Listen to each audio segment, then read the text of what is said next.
لیکن جمہوریت کا 44 دن تک ایک پارٹی، ایک کسان کوئی پارٹی نہیں ہے، پورے بھارت کے کسان کہہ رہے ہیں کہ یہ ہٹا دو۔ 44 دن تک اگر جمہوریت کسی کے احتجاج کو نوٹس نہیں لے رہی ہے، اب اس کے بعد بڑے بڑے لوگ بول رہے ہیں کہ جمہوریت نام کی کوئی چیز نہیں ہے۔ یہی بات سیم برما میں ہوئی تھی، لہذا میں بھی آپ کو بتا رہا ہوں، جو 5 سال میں نے پہلے بات اکیلے کہی تھی، اب گروپ آف پیپل، ایک بڑا گروپ بول رہا ہے یہ بات کہ جمہوریت خطرے میں نہیں ہے۔ جمہوریت یا تو ختم ہے اور یا ختم ہونے کی لاسٹ اسٹیج پر ہے۔ کچھ اسکالرز یہ جملہ بھی بول رہے ہیں کہ یہ جو آپ نے ابھی ووٹ دیا ہے، اب اس کے بعد آپ کو 2024 میں شاید آپ کو ووٹ دینے کی توفیق نہ ملے،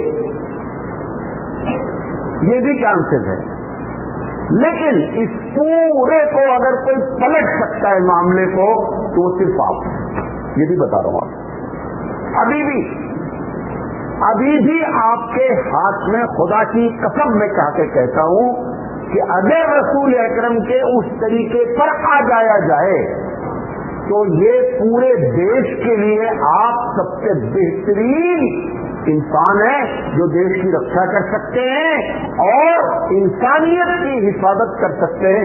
صرف آپ ہیں بس، یا کسی سے اب کوئی امید آپ اگر لگائے بیٹھے ہیں تو یہ آپ کی غلط فہمی ہے۔ یہ ایسا کیوں ہو رہا ہے، اس پر ہم ایک بات، پہلی اور بنیادی بات جو علی میاں ندوی رحمۃ اللہ علیہ نے برما والوں کے لیے کی تھی، سب سے پہلی اور بنیادی بات ہے کہ آپ کو جس کام کے لیے اس دنیا میں بھیجا گیا تھا وہ کام دعوت تھی، وہ دعوت کے کام کو آپ نے چھوڑا ہے۔ تمہاری وجہ سے بہت سے لوگ جہنم میں جائیں گے، because of you and because of we. ہماری وجہ سے، ہم مسلمانوں کی وجہ سے کروڑوں لوگ جہنم میں جائیں گے۔ ان کی بددعائیں یہ سارا سب کچھ لا رہی ہیں۔ آپ پیدا کیے گئے تھے صرف اور صرف اللہ کی نگاہ میں، آپ کی ویلو تھی کہ آپ دعوت کا کام کریں گے۔ آپ نے دعوت کا کام یا تو کیا ہی نہیں، اور اگر کر رہے ہیں تو صحیح طریقے سے نہیں کر رہے ہیں۔ 2 جملے قرآن نے کہے تھے دعوت میں، تأمرون بالمعروف وتنہون عن المنکر، بھلائی کا پرچار کرتے ہیں، برائی سے روکتے ہیں۔ آپ نے ایک چھوٹا سا بھلائی کا پرچار کرنا شروع کیا ہے، برائی سے آپ سے کوئی بحث نہیں۔ 2 دن پہلے کی بات ہے، ہمارے سب سے پہلے دوست ہبلی کے جو صاحب تھے، ان کی اہلیہ کا انتقال ہو گیا، وہ 2 دن پہلے۔ ان کے گھر سے پیغام آیا کہ مولانا نماز جنازہ وہ ان کی بڑی خواہش ہے کہ آپ پڑھ دیں۔ میں تو کوئی مسئلہ نہیں، پڑھا دیں گے۔ میں نے کہا یہ بتا دے رہا ہوں کہ اگر وہاں پہ پھول پڑا ہوگا نماز جنازہ پہ تو میں نماز نہیں پڑھاؤں گا، پڑھ لوں گا، پڑھوں گا، پڑھاؤں گا نہیں۔ انہوں نے کہا ایک دم کچھ نہیں، آپ آئیے۔ میں پہنچا، میں بیٹھا رہا باہر گاڑی میں اپنی کہ جب جنازہ آئے گا تو میں دیکھوں گا۔ دیکھا پھول سے لگا ہوا تھا جنازہ، میں نے کہہ دیا کہ میں آپ سے بتا چکا تھا میں نہیں پڑھاؤں گا۔ میں کھڑا ہو گیا پیچھے، وہ جو ان کے اصل تھے ان کو ہم نے کہا کہ ان کو کلک کر گئی یہ بات، اور انہوں نے وہ گئے اور جا کر کے جنازے پر کے پورا پھول کی چادر اٹھائی اور کھلا دے رکھے، کیا مولانا بات پڑھا۔ میں آپ کو ایمانداری سے، میں اپنی بڑائی نہیں کرتا، ہبلی کا کوئی بھی امام ہوتا تو وہ نماز پڑھا دیتا۔ کیوں؟ کیونکہ منکر پر بولنے کی اب ہم جیسے علماء کے اندر بھی طاقت نہیں ہے۔ جتنا منکر پھیل رہا ہے اس کی بنیادی وجہ یہ ممبر و محراب کے وہ لوگ ہیں جنہوں نے شانتی کا ٹیبلٹ کھا رکھا ہے۔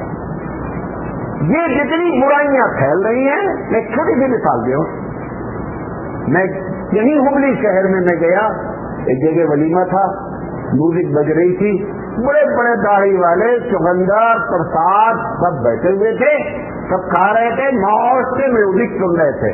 میں پہنچا، میں بہرا آدمی ڈیڈ ہوں 22 سائڈ سے، میرے ساتھ والے نے کہا کہ مولانا آزاد یہاں میوزک بج رہی ہے، ہم نے کہا چلو۔ مجھے حیرت ہوئی کہ وہ لوگ جو دینداری کا نبھانے میں بیٹھے ہوئے ہیں سب موج سے کھا رہے تھے، ایک آدمی بولنے کے لیے تیار نہیں ہے کہ اگر آپ میوزک نہیں بند کریں گے تو ہم کھانا نہیں کھائیں گے۔ عوام کے اندر ابھی بھی اتنی طاقت نہیں ہے کہ قرآن حدیث کا حوالہ دے دیا جائے تو ان کی ہمت ہو کام کرنے کی۔ یہ تم نے اور ہم نے ان کو انکریج کیا ہے، ہمارا ہاتھ ہے۔ لہذا پہلی وجہ یہ جو کچھ بھی ہو رہا ہے اس دیش میں، آپ نے اور ہم نے دعوت کے کام کو چھوڑا ہے، اور دعوت کے کام کو جب جب چھوڑا گیا ہے ہمیشہ نتیجہ یہی برآمد ہوا ہے۔ نمبر 1، کیونکہ مجھے ساری 5 باتیں کرنی ہیں۔ نمبر 2، اللہ کی پالیسی جاننے کی کوشش کریں۔